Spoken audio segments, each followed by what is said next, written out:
I know. Pero dapat sa mata ng marami, siguro 80-90% si Boss Manny ang panalo. Anong comment mo, Coach Buboy?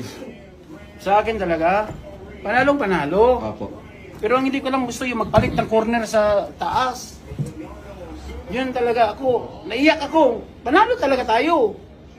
Alam ko panalo. Minsan nakakasakit lang, di ba? Panalo tayo. Okay.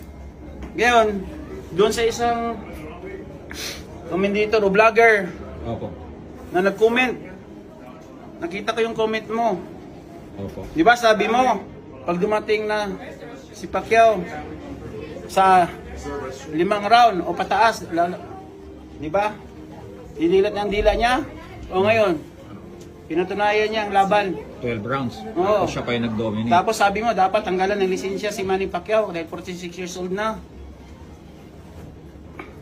Nagbabayad ka ba ng tax sa Pilipinas? Para mag-comment ka ng ganyan? Hindi ho madali ang lumaban sa ibabaw ng boxing. Dapat kapwa mo Pilipino sinusuportahan mo.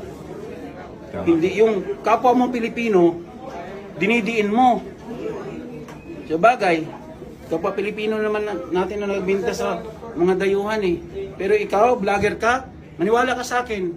Ang nakita kita, sampalin kita. Boy, isa na lang Thank you kay Coach Boy.